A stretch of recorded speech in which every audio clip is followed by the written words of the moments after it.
Did you know there's a way to actually leave your stuff in a country that you like year-round without actually having to get an apartment there or a home there or what have you? There's a way to do it. And I'll show you how to do that in this video, step-by-step instructions, because I've done this many times. I am Caleb Jones, and this is Sovereign CEO. I show people just like you how to create location-independent income for your own location-independent business, move to a less bad country, or at least set up an international backup plan, and do all of these things for very little money. So you have a country that you like, and you visit there a lot, and you know you're gonna go back there often because it's one of your designated flags, and you wanna leave stuff there. You would love to leave some equipment there or some clothing there or what have you, various items, but you don't wanna get an apartment or you can't afford an apartment or you're not ready to make that kind of commitment to that country yet. How do you handle that? The way you do that is you get a storage unit. And I've done this all over the world many, many times. Whenever I designate a country as a flag and I'm going there a lot, I get a storage unit. And then later down the road, if I want, I can get an apartment and then dump the unit. But this way, when I have a storage unit, I can leave stuff in the country. I can leave keyboards, a mouse, a nice big monitor, clothing, a nice chair for when I work, maybe even a desk or two. Things like cool speakers, clothing. I can leave bathroom stuff. I can leave all the stuff there I want. So that way, once I arrive there and I'm gonna be there for a few weeks, I can just go to the storage unit, take the stuff out, set it all up, or in some cases, I'll talk about this in a minute, I can have it delivered to my apartment, set it all up, and I'm good to go. And when I leave, I put it back in the unit, and again, I'm good to go. And I could do all of this for way less money than actually renting an apartment, because a lot of you probably don't have the financial wherewithal to rent an apartment year-round when you're not going to be there all year, right? Right. Now, there are some other ways of leaving stuff in a country without getting an apartment. I will cover those at the end of this video. So if you don't want a storage unit for whatever reason, I will cover alternatives at the end of this video. So here is how to get a storage facility or storage unit in a distant land that you don't live in, but you've designated as a flag and you're gonna visit there a lot. Step one, this is obvious, you need to pick the country you're gonna use as your next flag. So what country are you talking about? What country do you like? If you have no idea, you should go to escapeplancourse.com. That is my course called Escape Plan that shows you exactly how to pick the best country for you and step-by-step instructions on how to move to that country. Pretty damn good, check it out. But obviously you need to pick the country, that's step one. Step two is you need to go spend at least a week there, which is something I recommend anyway in terms of evaluating countries for possible flags. A week is minimum.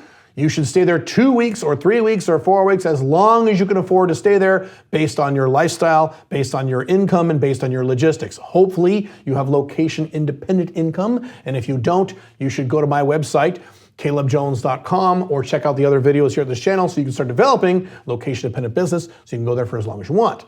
But the point here is to spend a decent amount of time in this country, and that way you'll know what kind of things you'll need. It's hard to kind of figure out the things you'll need unless you've done this a lot already. So I know what I need when I go to a new country that I designate as a flag. I already know because I've done this so many times, but if you're new at this, you're not gonna really be sure what you want. Maybe you're gonna want a special blanket.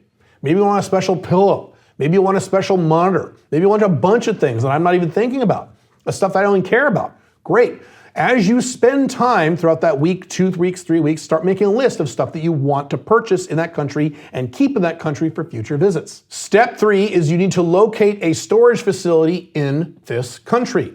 Now here's how you do that. There's several ways. The first way is you can ask the locals. If assuming you speak the language and or you know people there, you can just ask people, ask around. Often you'll get some really good advice and really good recommendations, although sometimes you won't. Now, one important point on this. If English is not spoken in the country, you don't want to use the word storage unit. They will have no idea what you're talking about, even if they speak English. They'll say, what's a storage unit?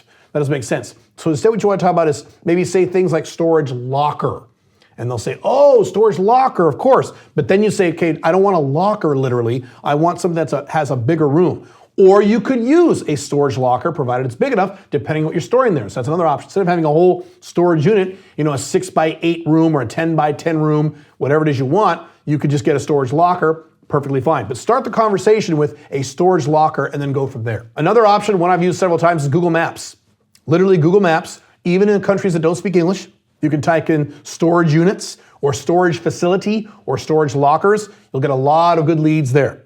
You can also, if the country speaks English, You can just use Google, normal Google, and Google around and find all kinds of services or storage facilities that way. But again, that's only for countries where English is a dominant or one of the dominant languages. If you are dealing with a higher tech, more first world country or city, places like Hong Kong, places like Singapore, places like Dubai, where I live, you can get a storage facility that actually delivers your stuff.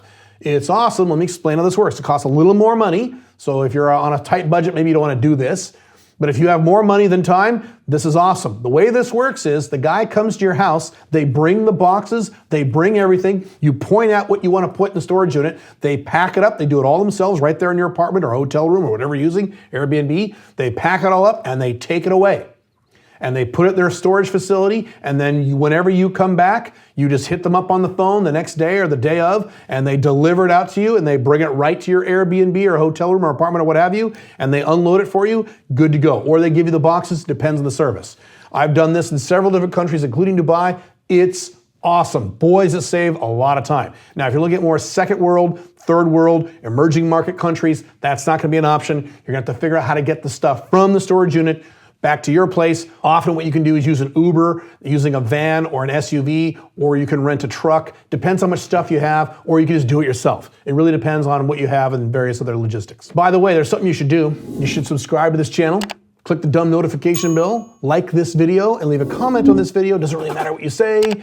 The more interactivity I get on this content, the more of this content I will provide for you for free, so you're just helping yourself. Step 4, once you locate the storage facility, you need to get pricing in your home currency for that facility. And again, if English is a challenge, if you don't speak the local language, then I would strongly suggest you physically visit the facility with someone who speaks the language. What I have done is I have FBs in various countries, and usually I will recruit one of them who speaks the local language, and I use them as a translator. But get a very specific monthly price in your home currency so you understand how much it costs. There could be a lot of miscommunication regarding pricing when you're not careful on these kinds of things, especially in countries where you don't speak the language. So make sure you fully understand what they're going to charge you with all the fees and taxes and stuff and whatever on your credit card or debit card, and then convert that to your local currency so there's no surprises. You will also need to make sure that you use a credit card that you know for a fact works in that country.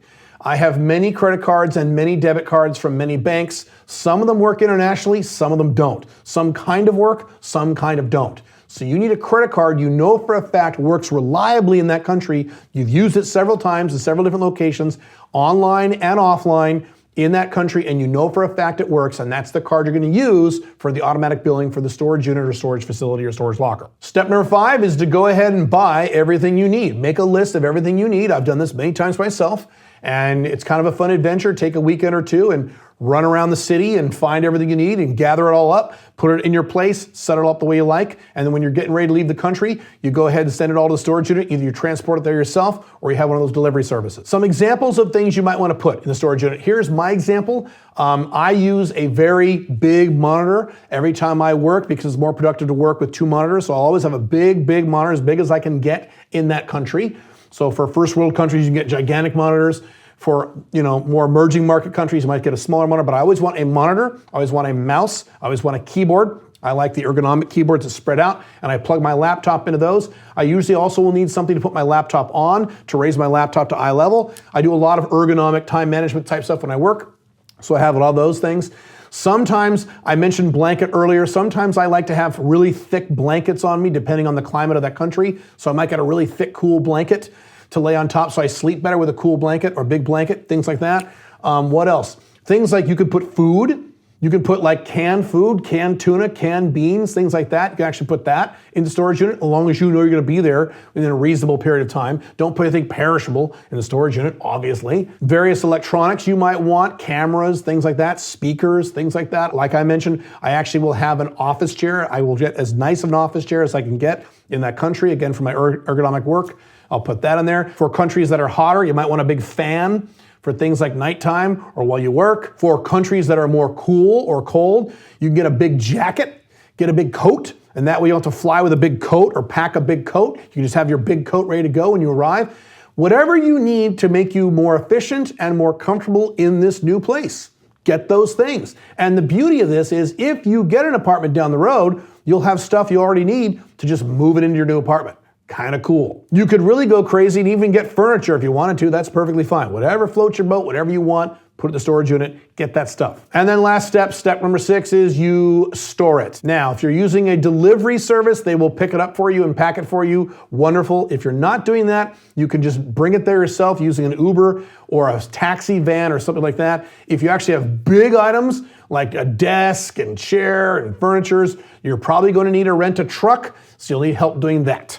But that's usually not a big deal. In Paraguay, I have a bunch of stuff, so I have a truck company. I have the guy's phone number in my phone, and I can summon him whenever I want. Pretty good, and they can transport my stuff there. I have to go there personally to unlock the key and the padlock and the code to get in the building, things like that. Whatever keys or codes they give you, keep that and make sure you bring that with you when you go to the country. You don't want to make the mistake that I made one time where I went all the way to the country and I forgot to bring the key to the padlock, so I had to have them cut the padlock off the thing and buy a new padlock. Don't be an idiot like me. Make sure you bring all that stuff. Now, let's talk about alternatives. If this sounds like a big hassle to you, you don't want to have a storage unit, although I don't think it is a hassle. I think it's a great idea. I think it actually saves you work instead of creating work. There are other ways to do this. One option, if you have a little more money, instead of getting a storage unit, you can rent an office. And the way this works is offices are much, much less expensive to rent than apartments. They just are. And so if you are careful and you don't break any local laws, and in many countries, especially more emerging market countries, these things aren't enforced, you could actually live in your office if you wanted to. I've heard of guys doing this. You can get one of those blow-up mattresses and just sleep on that. You have to make sure that there's a fitness club or something nearby, a place where you can take a shower in the morning. You could actually do that if you wanted to. I've seen guys do that, not a big deal. But you could rent an office instead of a storage unit. It's going to cost you more than a storage unit, but it's a lot less money than renting an entire apartment, by far. Another option that I don't really recommend in most cases, that won't be an option for you in many cases, but it is an option sometimes, is to leave your stuff with someone you trust in that country. Maybe you have an FB or a woman down there you trust. Maybe you have a colleague down there you trust. Maybe you have a family member. Maybe in some cases you have one of your attorneys you've developed a really good relationship with, and they have a bigger house and they have a big closet that's just kind of sitting there empty. You could kind of pay them to use that, or you could pay someone who owns a business. If they have an extra office to store stuff in there, you can kind of negotiate any deal you want. There are various scenarios where you can do this. Just be very, very, very careful, obviously. That's how you do it. I strongly recommend doing this. I've done this all over the world. I've never had a serious problem. It's always worked very, very well for me. And you can use this as a technique to do this forever, or as a next phase before you actually get an apartment or get a permanent residence or a part-time residence in that location. If you want some more details on how to design a 5 Flags lifestyle, you can watch this video right here on my example on how I'm developing my 5 Flags plan. I will see you in the next video. Have fun. Bye.